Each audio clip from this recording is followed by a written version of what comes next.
these guys, so I'll go around the room and let these guys introduce themselves. My name is Arie Brish, also local here. We are the only panel from Austin. I'm involved with several relevant activities to this panel. One is a VC called Our Crowd. I'm a limited partner there. It's over $1 billion global, investing in different stages and different industries. There are a couple of accelerators funds here in Austin. One is called Capital Factory, invest mostly in Texas, different verticals. The third one is pretty interesting model. It's called International Accelerator. They invest in foreign founders. So startups that start outside of the US, they bring them over and help them, start a business in the US. The other hat, I published an innovation commercialization book, became a pretty good bestseller. And the third one, I teach entrepreneurship and corporate strategy at St. Edward's University. So I guess let's start with some current events here. Obviously, nothing noteworthy happened last week as it pertains to this panel, but when you guys got the news about Silicon Valley Bank late last week, and I'll let you all react individually, what was your first impression, and then what was your first reaction? An impression was, how did, in the sense of, what did you think, and then what was your immediate reaction in terms of actions that you took, either internally as a fund, or just as someone that's in the ecosystem, or someone that has portfolio companies to deal with. And I guess, but from your perspective, what do you think changes from here on out for the sector, for the industry, if anything, and what do you think should change if nothing does change? Well, it's hard to predict the future, so I will go. The easy part is the previous question. My first reaction was, oh my God, the sky is falling. 5 million people in the Bay Area will not get the paycheck and will not be able to pay their mortgage. Some people said it's a singular event. No, it's not a singular event. Everything is connected. If 5 million people cannot pay their rent or their mortgage, it will collapse lots of other institutions. So luckily over the weekend, I made some phone calls to different VCs I know and different companies. Strangely enough, many people saw the writing on the wall 2 weeks before and started to take out their money from Silicon Valley Bank. So that was good news for me personally, at least the people I know, kind of safe now. Janet Yellen, when she announced that the government is not going to help, that was really scary news. Luckily, the government is going to help, at least the people that deposited money in Silicon Valley Bank. So that's good news.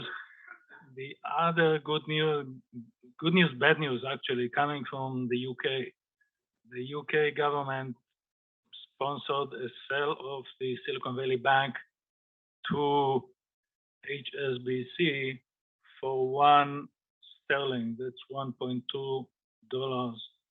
That's pretty cheap, I think. The big office in the UK.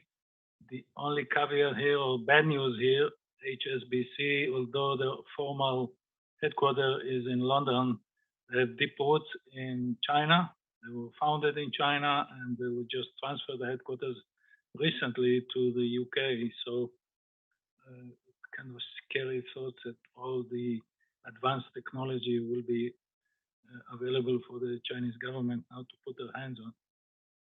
What was the question about the future? Nobody knows. Nobody has a crystal ball about the future, so it's hard to tell. But so far, the last 2 or 3 days, the news are changing by the minute almost, and most of the news are better than what we thought a few hours ago. So far, it's encouraging. I know other countries where the banks, in order to lure the startups to move their money to those other banks, they offered startups a loan in return of deposit their money in that bank. So they offered up to 30% loan on the balance they had with Silicon Valley Bank if they transfer the bank account to whatever bank X, Y, Z. So that's another help from other was banks. uncertainty, right? And we were living in a very uncertain time economically, right? Even before all the news about Silicon Valley Bank came out. And everyone wants to know how you as VCs handle this uncertainty. And does Silicon Valley Bank give you the incident of Silicon Valley Bank give you more pause and change the way that you do business personally? Or is it just more of the same moving forward? And I guess Matthew, There is obviously good news, bad news, as you mentioned before. The old investment you make, maybe the next round will be a down round, which you may lose some of your investment to that. But the opportunity when you invest today on a low valuation, that's definitely an opportunity. So there's pros and cons in this situation. Going back to the previous question, one lesson learned that is always true in high risk business, whether you're banking or you're a VC or you are a company, is diversity is a good strategy in any case. Like the company I was CEO before, we banked with Silicon Valley Bank, but we bank with another bank as well. So you have to split your banking institution. It's better to get multiple investors, multiple customers, global investments. So the three VCs I'm involved with are all very diverse as far as the verticals they invest in, especially the big one that I'm involved with, our crowd. They have over $1 billion diversified in different industries, different stages, and also their LP network is huge, few thousand people all over the world. So when they have to bring an expert or a mentor to one of their portfolio companies, there is always somebody in Abu Dhabi or in Australia or in the UK that can jump in and help either as an investor and or a mentor to that company.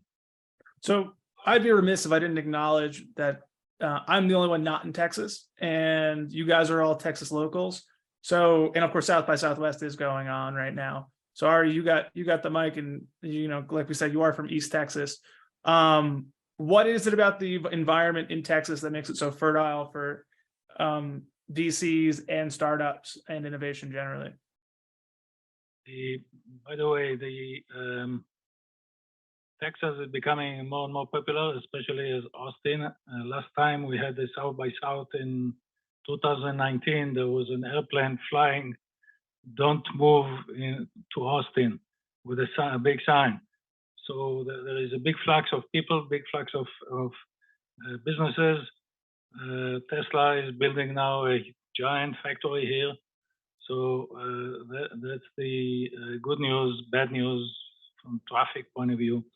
But as far as the good news from the economical point of view, going back to diversity, Texas is very diverse as far as the economic activity, and that's what makes it, one of the reasons makes it attractive for businesses to move here. So we alluded to, we've talked about the idea of a downturn.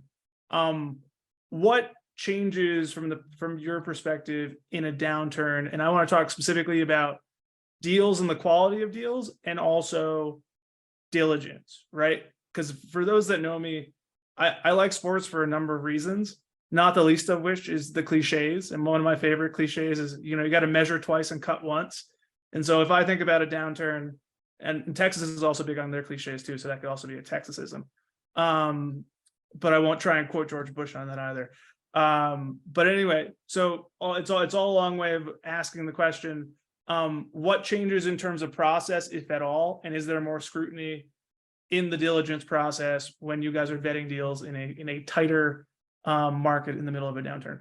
Going back to history, in 2008, Texas did probably better than any other states in the union because of the diversity of the industry here. You have defense, you have medical, you have technology, of course, and energy.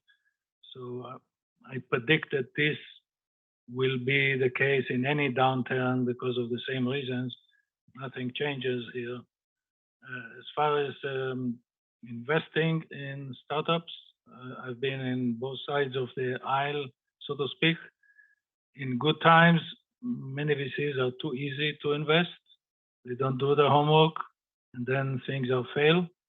In bad times, they spend more time doing the due diligence, and therefore, eventually, long term, the deals are better and produce better profits long term for the investors. All right. First of all, you say keywords. I think that's just a synonym for buzzwords. And we talk about hype a lot with VC, right? And you mentioned blockchain and crypto. I think that's a perfect example. Is that once every idea became a blockchain and crypto idea, you knew we've jumped the shark. So what is the new sector that is likely or potentially capable of generating some hype, but that there's some real substance to that people are not talking about that you might be looking at? So so I'm old enough here to survive many downturns and many buzzwords that failed. So when I'm looking at a deal, like you said before, Matt, if they use the buzzword too much and to a point where you don't understand what value they bring to the market, that's